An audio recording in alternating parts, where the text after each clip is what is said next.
Hello, and welcome to Topics in Psychology. Today we will talk about learning, memory, motivation, and emotions. Why all these together? Because they're so much interconnected. We can pull apart, and we will, for the sake of discussing theories about learning, memory, and all the rest of the interesting topics. But there's no point, because in reality, they all happen in the same time frame, and they all have an effect on each other. There's simply no learning without emotions, and no emotions without any learning. Nonetheless, this lecture about a systematic review of all these processes, how they work, how they react, how behavior is changed based upon the basic assumptions related to these terms, and how they will influence our everyday lives.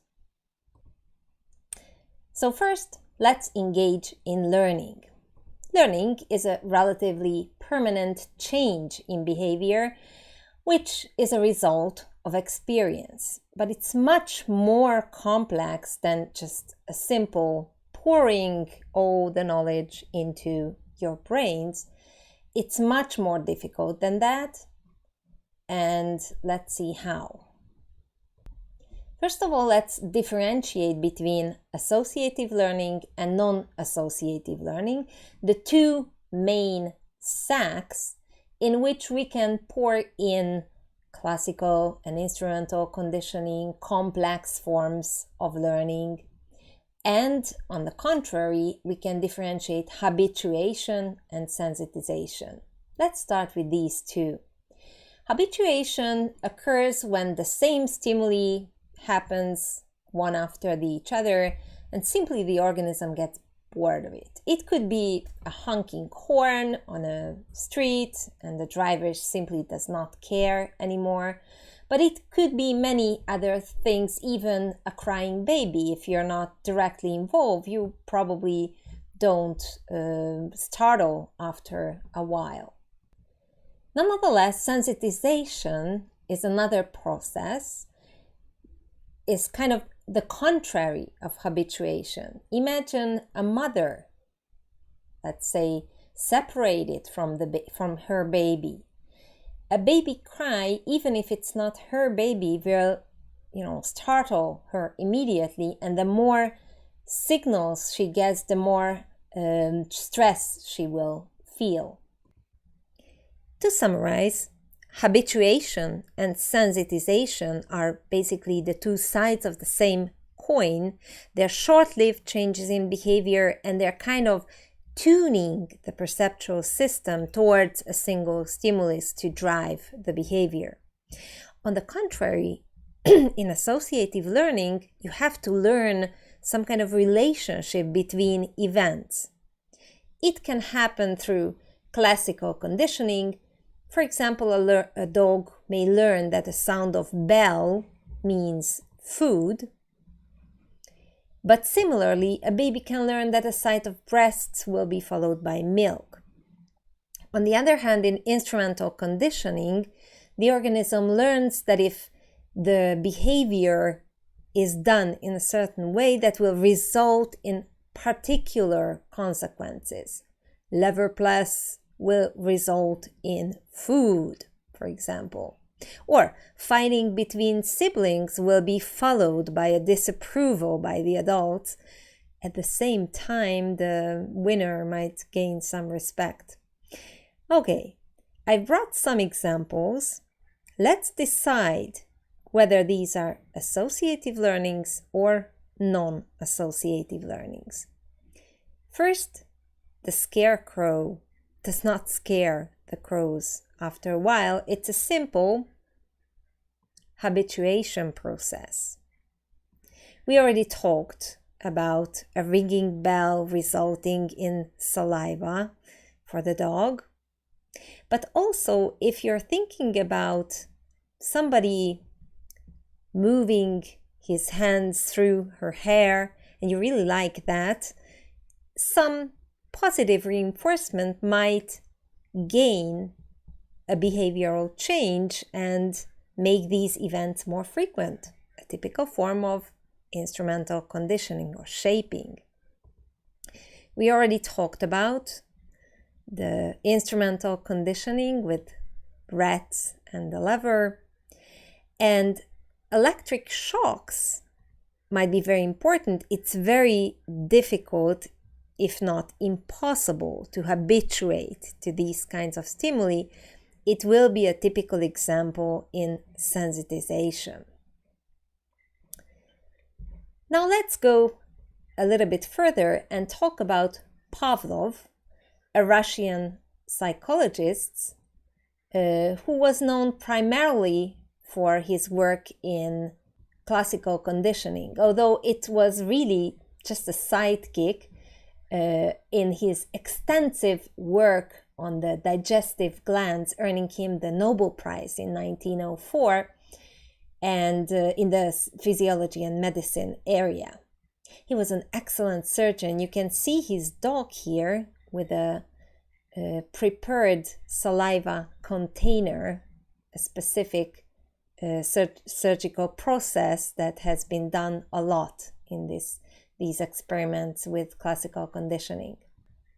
I must also state that the dinching bell and the drooling dog is a well-known myth. It really never happened, and I've put up these further readings if you're more interested in these experiments and want to know more. So most of the early work has been done in the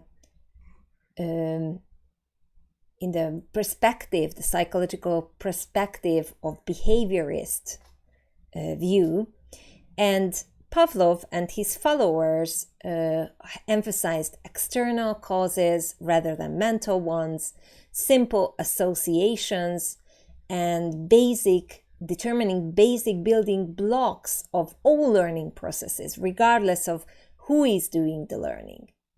However, many of these beliefs have had to be changed in the light of the fact that if you are learning about something, then you must have some prior knowledge. Thus comes in the cognitive perspective. Also, it's quite important that, and I'm highlighting this in some later slides, that there's no one single procedure, especially not for different species. You have to be aware of the fact which species can learn what. Thus comes in the biological perspective. But let's stay within classical conditioning and behaviorists, and let's see how this is done. So in classical conditioning, we're building an anticipatory relationship between the conditioned stimuli, which we want to actually condition, and the conditioned response. It's wise to separate the before, during, and after phases of the conditioning.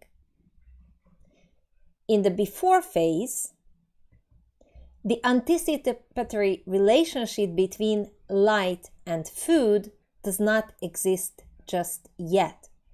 We have at hand an unconditioned stimulus, food, causing salivation. And this is the unconditioned response you can see here. But our goal is to teach this dog a new trick. We want him to produce saliva for light and not food. Thus comes the next phase. During conditioning, we will repeatedly pair the presentation of food with light. First, the light is turned on, and then in the experiment, some meat powder is delivered, and then the light is turned off, and this repeats at several times during the experiment. So, within these repetitions, the anticipatory relationship is being built, and thus, after the conditioning, preceding several such paired presentations, the dog will salivate in response to the light, even if no meat powder is delivered. The number of such events is crucial to elicit this desired response, and not to mention that it shows great intra-individual variability. Now our dog has learned that the two events, food and light, are associated. Thus, the light has become a conditioned stimulus, causing a conditioned response, salival production. And here, let me emphasize that there's a mistake in the Atkinson book. In this figure, this unconditioned response should be indeed a conditioned response, because we are after conditioning here. If you have some further interests, I've put up two very interesting links that you can check out on the conditioned reflexes and behavior, all original classic experiments from 100 years back. Now let's see, what does acquisition, extinction, and spontaneous recovery of the conditioned response tell us about classical conditioning? First of all, these are the three stages that we're talking about here. And in the acquisition phase, it's simply, if you're depicting on the ipsilon axis the strength of the conditioned response in terms of how many drops the saliva container actually collected, we can see that when we're teaching the dog this new trick, more and more saliva is being produced to the preceding stimuli. Now, what happens if we don't give any more meat powder? Well, extinction. After a while, the saliva will drop down. But what's really interesting, that if we let it go, give the dog a 24-hour rest, and then just simply give the stimuli again, the flashing right, then we can see a big spontaneous recovery, showing us the fact that indeed in this learning process, something new, a new association has been learned. It's not the fact that the old one just, got extinct, because then in 24 hours it would disappear even more. It's the fact that the new, no meat powder has been learned. And after 24 hours, the dog probably forgot this new knowledge and remembered the old one, which was in fact more rewarding, thus the spontaneous recovery.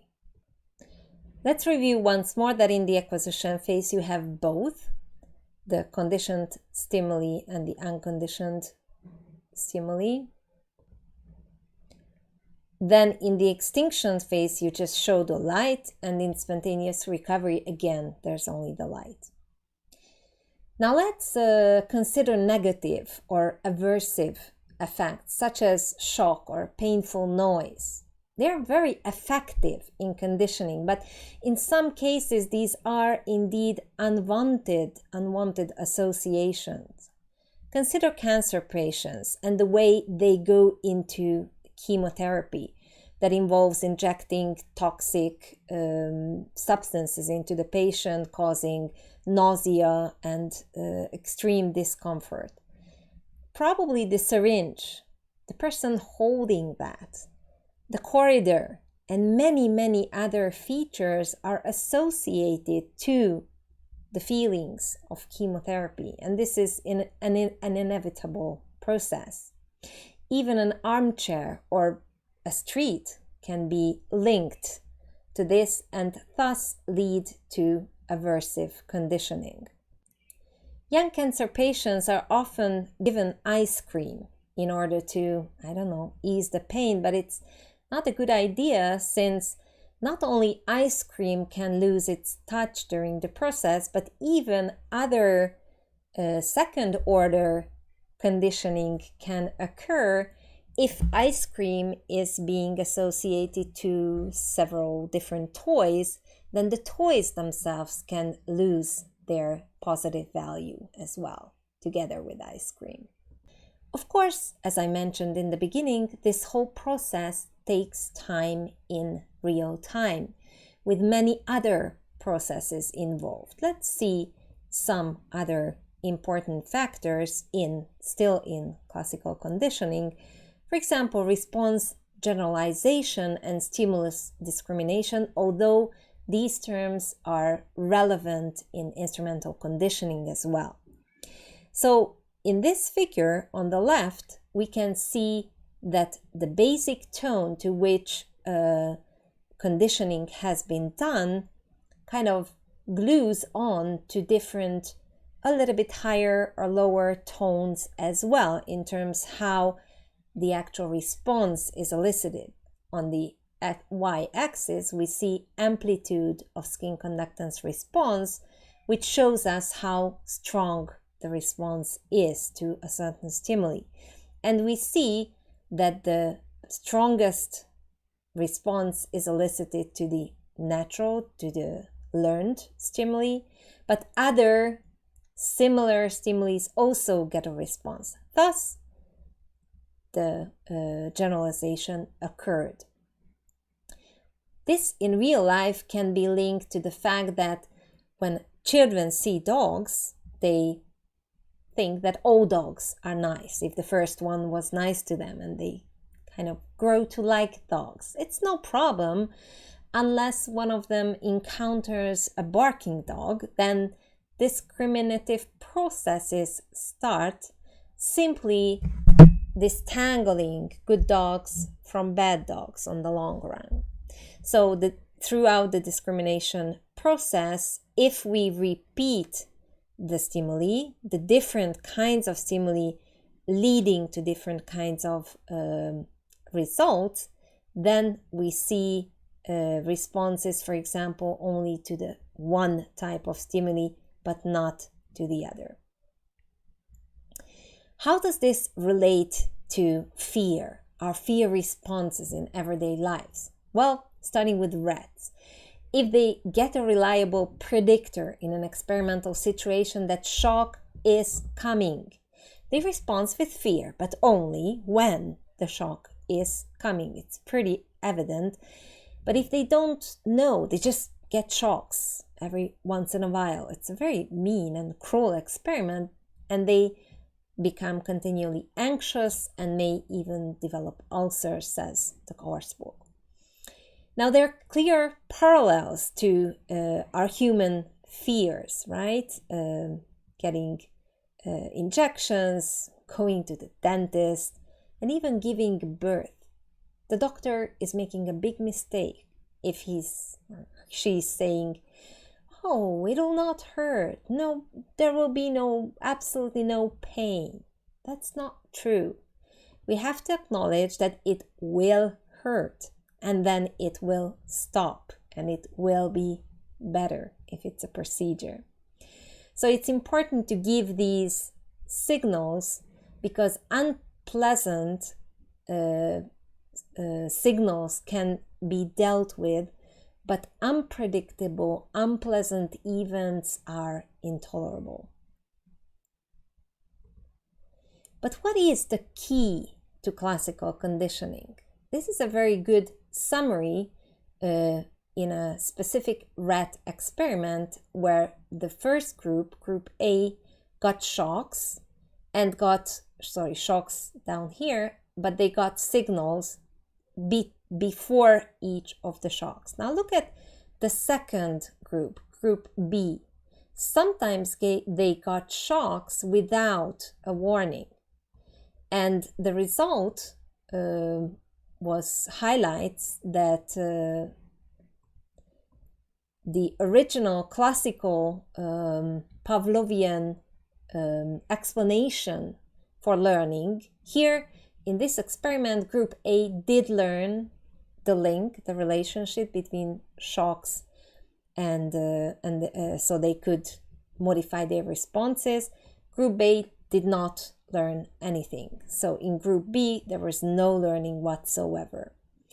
Rescorla concluded that here the key was contingency, not contiguity, so not the time issue, but these differences between the groups said that the anticipatory relationship, the rats have had to predict that the shock is actually coming. So that seems to be the key to classical conditioning. Now, some other interesting experiments, such as learned taste aversion experiments, tell us that it's interesting that some stimuli can be good to teach some things. For example, taste is a good signal for sickness, and light plus click is a good signal for shock, but not vice versa. It's very specific how and what a species can learn. And when you switch species, there's a whole other issue. Some species are predetermined, pre-programmed to learn, for example, about taste. Rats are very good at that. Other species are not that good in this respect. This goes back to the everyday example or everyday experiments, why some people like cats and not dogs, not vice versa. Probably their general responses towards animals elicits different reactions from cats who are wired in some ways, from dogs who are wired in a different ways. Let's go one step further, and I brought you a very interesting insight about natural horsemanship. Why Parelli, Monty Roberts, and others say that it's not a good idea to treat horses the way many people treat them, for example, using force, because they're not eager, they're not pre-programmed to learn that way. Let me show you an example from somebody who's close to me and another horse who is close to her, to show that this forceless communication is not at all that difficult. This is the first attempt when she tries following. Come and follow me without a leash. You can see that it's not that easy, but then again, it's not that difficult. Some signs are there. Of course, sometimes not the proper signs are used, and then there's some delay in learning. But this learning by trial and error, we will see that in instrumental conditioning, is very effective on the human side and in the horse, from the horse's side as well. And of course, lots of positive reinforcement. I've mentioned trial by error or trial and error before. It is extremely important in instrumental conditioning, whom we should know Thorndike and Skinner, with specific cages and boxes, the cage for this cat and the Skinner box for rats and pigeons, in which devices they've performed these experiments where they used the law of effect. What are these experiments about? They're about random behavioral bits, random behavioral changes, and by the law of effect, some of these behaviors will result in positive consequences. For example, the cat will find that opening device on the cage, will open the cage in time, and will reach and eat the fish. If you check the diagram here, in subsequent trials, the time the cat needs to escape diminishes. He or she learns this consequence, the consequence of his or her own behavior. Let's take this out to the area of everyday life, trying to keep a dog on a leash. And on the left, you see several types of reinforcements and punishments. Try to match the actual bits of information on the right side. Let's see. Loosening the leash, pulling the leash, good boy, Or if you don't come back, I will eat your snack. Okay, the matching goes like this. You have positive and negative reinforcement and positive and negative punishment. See further examples. The power of a conditioned reinforcer. The clicker training magic. Please click on this link and check out the video. You might not even realize that there's clicker in the background, but if you know this sound,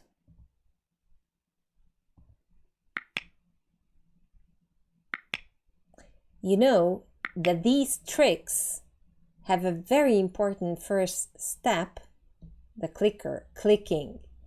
And who knows what the clicker training starts with? The very, very first step. It's step 0. Click, food, a basic classical conditioning where the clicker becomes a conditioned reinforcer. And we use this a lot in everyday life and experiments. What are our everyday reinforcers? Conditioned reinforcers. Well, test results, definitely. Money. Can you think of anything else? Well, an applause or flowers could also be that. And some further insights how these shaping methods based on instrumental conditioning can be very effective. Coast guards have used pigeons to search for people lost on the vast sea. Pigeons went to the rescue because they were very successful in spotting the orange life jackets. From that time, advances in technology made it less necessary to use pigeons in these kinds of searches. Nonetheless, this is a great example of how these things can be actually utilized in everyday life. Now let's review some schedules for reinforcement. These are, again, everyday examples. The way you get your mail in your mailbox. We're not talking about emails at this point. So mails get every, let's say, morning or every Tuesday afternoon in some places. So there's a certain time until you don't expect the result, and then there should come the mail. You're checking your mailbox regularly within that time frame. You get your mail and then you sort of pause for another moment. Unlike the jackpot, you're pulling the jackpot and giving in your money because you're expecting this to happen at any time. The same way you're calling you know the answer and you want to tell it to the agency who will give you a reward. You're calling it all the time because you're expecting them to respond. Okay, so these are different schedules for reinforcement, all of these examples. This is the most boring one where you have 5 shirts for $20. After 5 shirts, you get the money. And it's interesting how the actual responses of sort of lever press, just like with the rats, differ in these different kinds of schedules of reinforcement. The best is evidently the variable ratio schedule, where you don't know in what intervals, but you are getting reinforcement from time to time. Who knows when, right? The variable interval schedule is good, but not as good.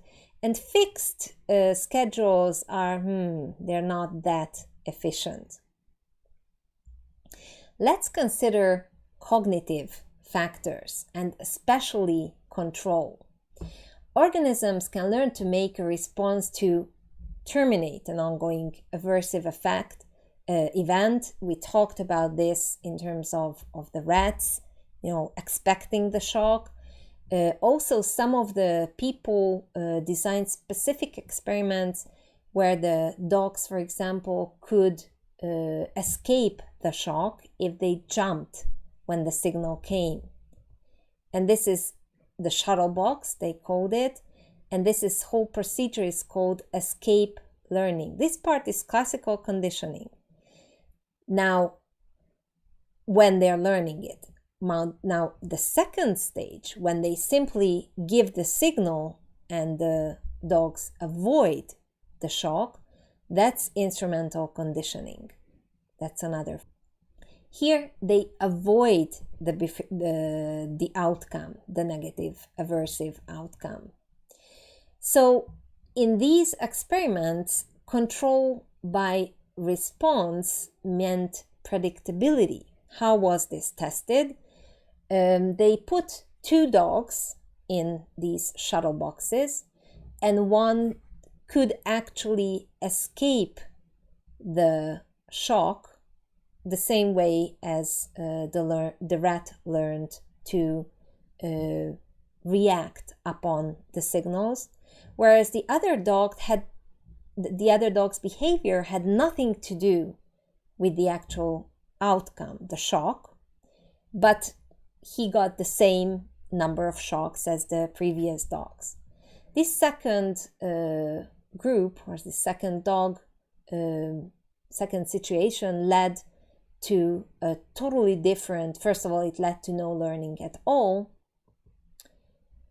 Second, the whole situation became very, very frustrating and helpless for these second dogs, the similar way as the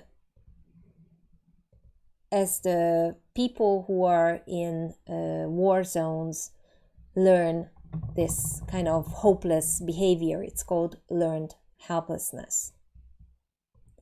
The conclusion here is that cognitive factors play a very important role in instrumental conditioning, same way as they play a very important role in classical conditioning. And if the organism interprets the reinforcement being controlled by its own response, that's when the learning can actually occur. It's a strict cognitivist view of this whole procedure. I would like to highlight some more complex forms of learning without many details. We have Tolman with the maze he used for rats. We have Pramac learning different language components to chimpanzee. And last but not least, it's not in the course book, but Köhler had very interesting experiments with puzzles to solve for chimps. These were complex problems, for example, hanging up a banana on the ceiling, which the chimp could reach only with the use of instruments. Or my favorite part is when there were no instruments available, the chimp used the experimenter to pull it towards the banana, climbed up on the experimenter, and received the banana. Interesting difference, though, towards with respect to classical or instrumental conditioning, that here you don't have this trial by error type of behavior. There's a typical ha-ha event when the solution occurs. 2 important terms here. One is latent learning, this specific type of learning, and also with rats and these mazes, it's a cognitive representation of the actual maze the rats have used in these experiments. And just another insight, please click on this video, it's amazing. And beforehand, try to think how you would get out peanuts from a fixed tube on the bar if you were closed in a bar. Who has an ingenious idea? These are the readings for this part and some keywords, further insights. And now let's turn to the subject of memory. It's basically like puzzle pieces you're trying to retrieve from the back of your brains. And let's differentiate the 3 stages of memory. With this example, Kate Smith is a cheerful, long-haired brunette whom I met in the morning class, and she lives in the US. These are a lot of informations you're trying to hold there.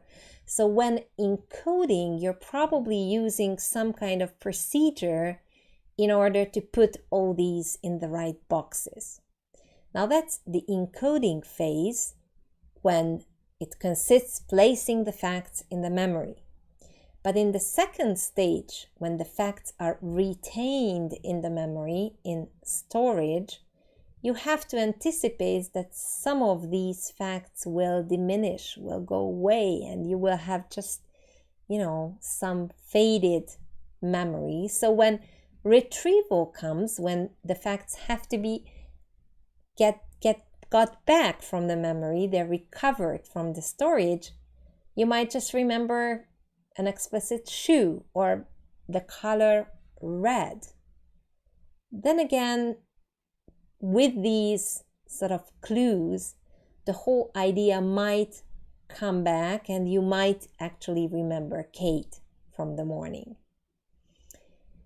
Okay, so different stages of memory are mediated by different structures in the brain, and it's a very good thing that in these experiments you can record these brain activities while participants do the tasks.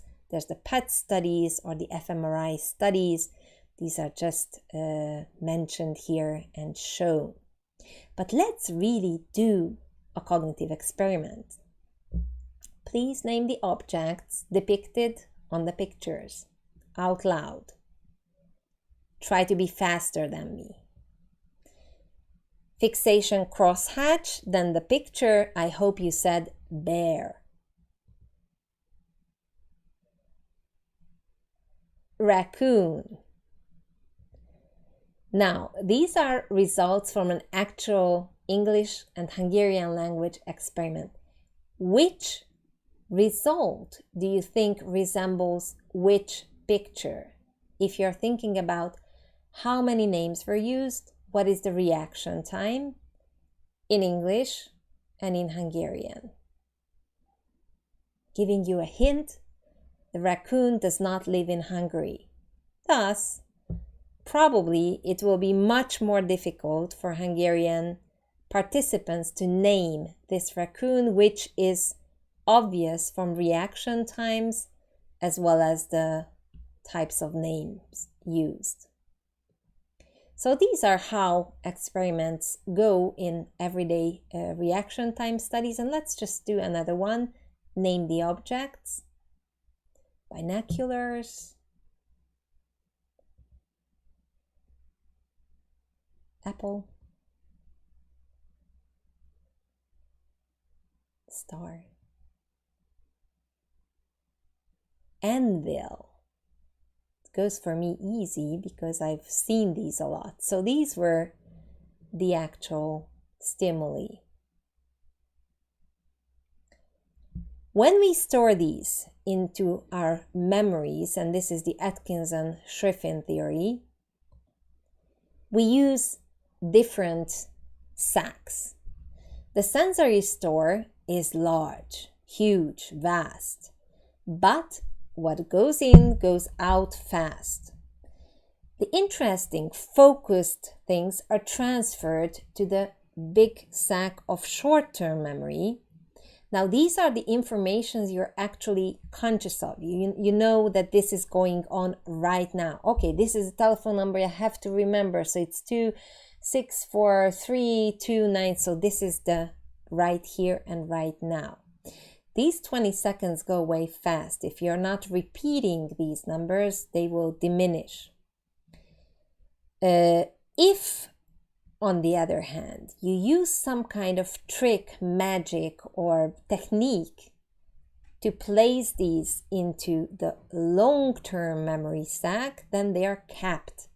Because from elaborated short-term memory bits, the long-term memory holds a lot of information. It's a large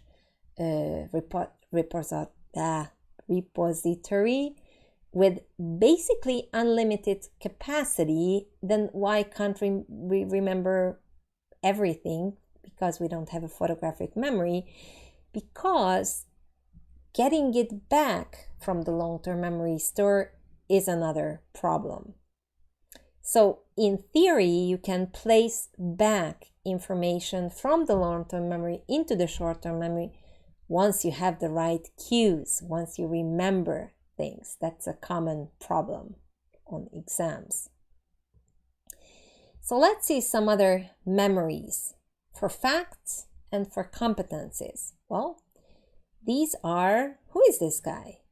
Probably this is a good clue to know if this is a chimpanzee using an instrument, then this is curler.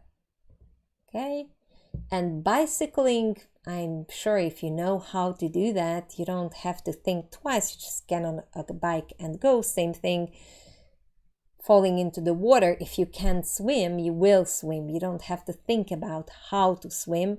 So these competencies go into the implicit, whereas facts go to the explicit memory storage facilities in your brain.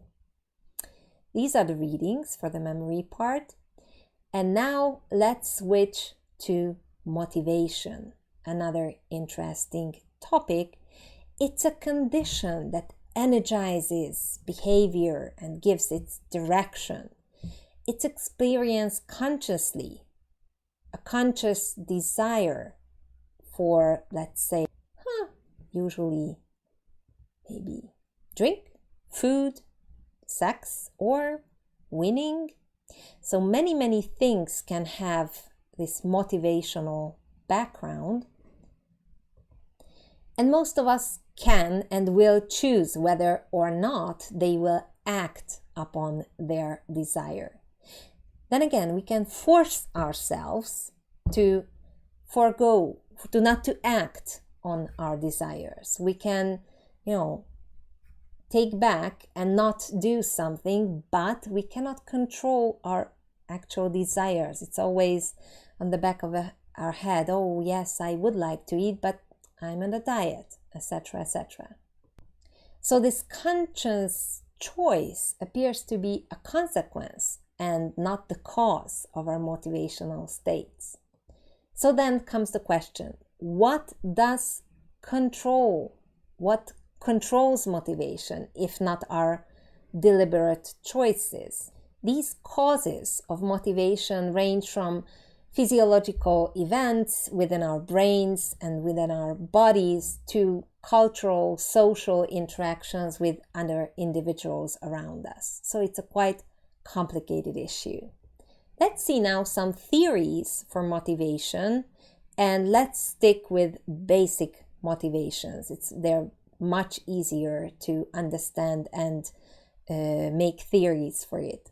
There are the incentive theories emphasizing the motivational role of external events or the actual objects of desire.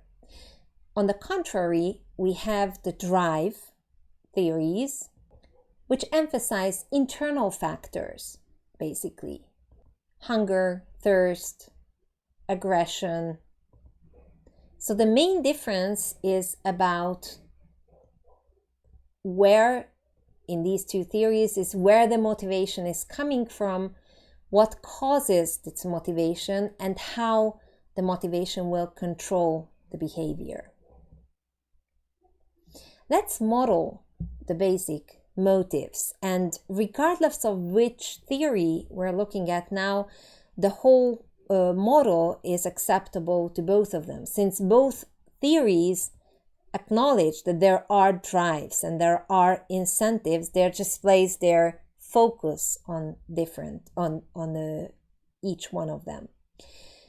So, for example, if we're hungry and we have this memory that bananas are nice, good, and they reduce our hungers, then that will lead to incentive motivation for the banana. which will lead to the actual behavior through desires, reaching, and tastes good. With regards to drives and homeostasis, it's important to know that there are certain set points that has to be kept in order to have the organism function as it should. For example, temperature. If the brain temperature rises with 10 Celsius, then the organism might die. Thus, sweating, shivering, clothing, and finding comfort will kick in based on whether you want to raise or lower your temperature. This whole procedure is driven by the hypothalamus, so if you heat up the hypothalamus, it can fool you. Similar homeostatic procedures are there with regards to thirst or hunger.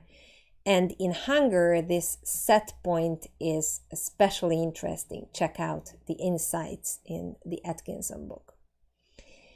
Also, incentives are very important as primary reinforcers, as well as the secondary ones, clicker, money, grades, etc., etc.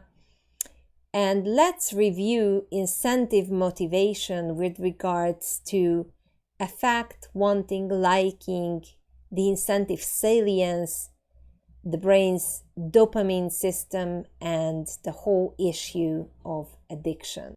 So motivation typically drives the whole organism and behavior towards a particular incentive that will in time produce pleasure or will stop an unpleasant state.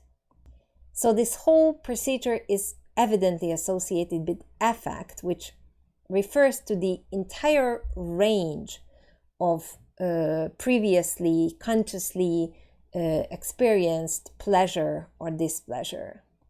But in every action, the actual momentary pleasures and displeasure need to be learned, remembered. Thus, each object will have a specific incentive salience. That means that the object is linked with an anticipated effect, grabbing our behavior, our focus of our behavior.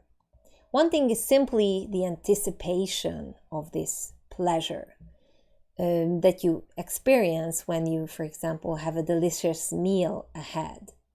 But liking is at that moment when you start to eat, the experience you encounter at that specific moment. Our brain, specifically the dopamine system, has this way of keeping track of what's happening, good or bad consequences of past actions. And it seems that the brain has this common currency of so-called reward. Reward activates a certain type of brain system, that's the dopamine system, and thus this system is very important in all kinds of motivated behavior.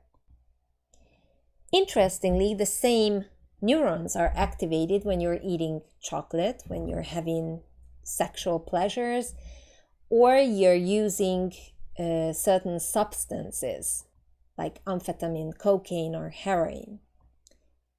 The problem is that repeated drug use dramatically alters this, we've talked about, incentive salience of the specific drug, creating this pathologic wanting, craving in addiction, which is called drug addiction.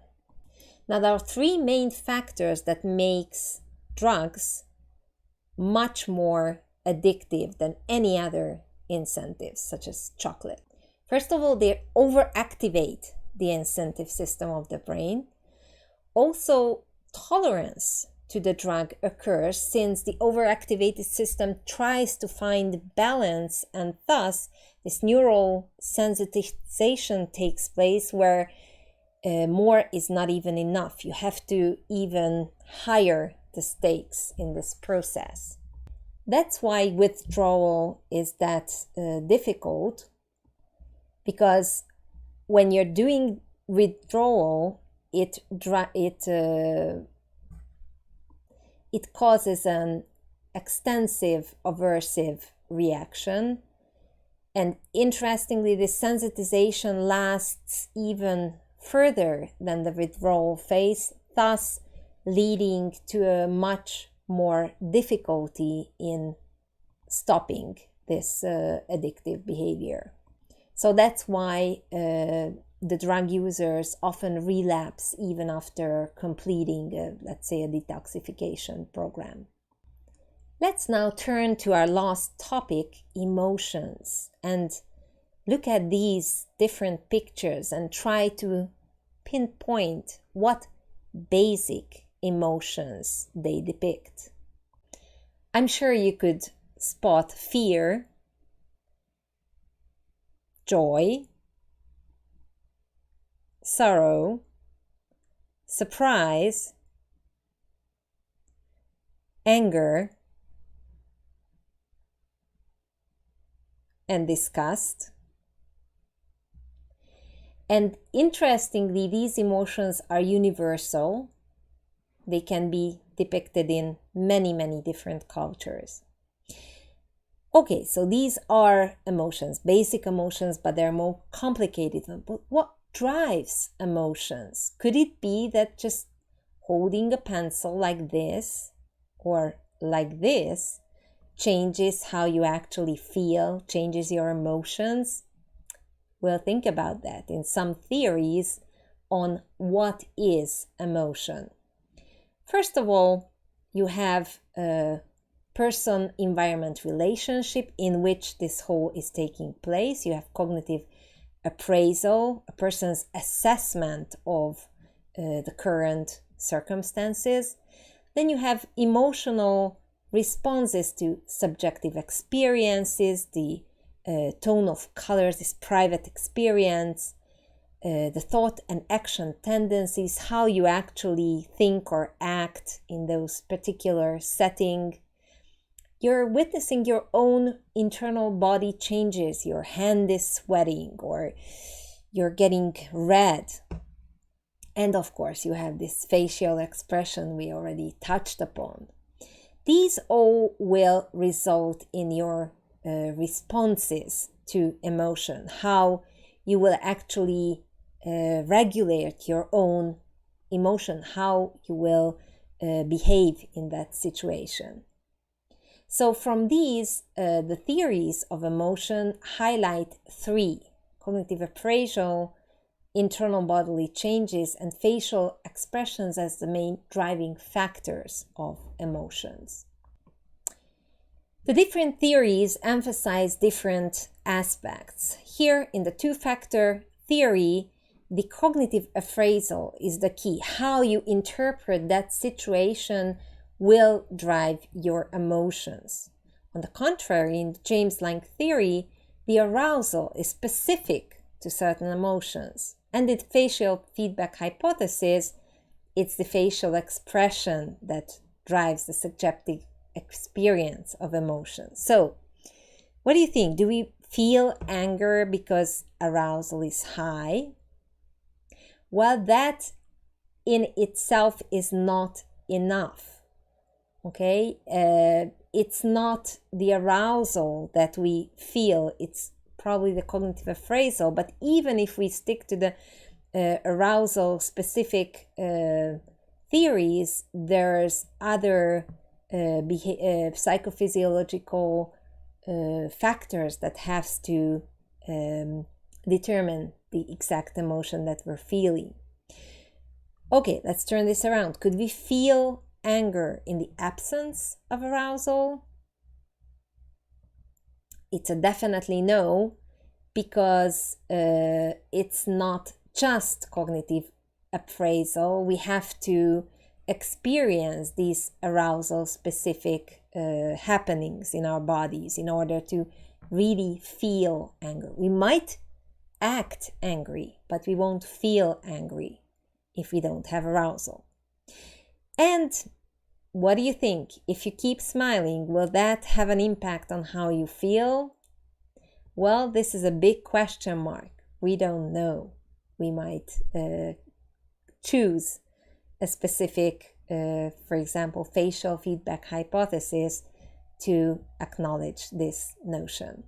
And our last but not least slide here is the Thatcher effect. What emotion do you see on the picture? She happy? Ooh, creepy. But when I turn it around, again, she seems happy to me. Why is that? Please look into this on your own using the internet. Okay, creepy face. These are the readings, some further insights from the same book but other pages. And let's have a little test. How good is your memory? Do you remember the black and white picture we used in the picture naming experiments? Try to write down the names of the pictures, maybe even draw a sketch of them. These were the pictures. Question: how many of them could you remember? Which picture was the most vivid? Why? Try to answer based on your studies in learning. Which of these objects do you think we see or use frequently? What do you think is most important in recall? Thank you for your attention.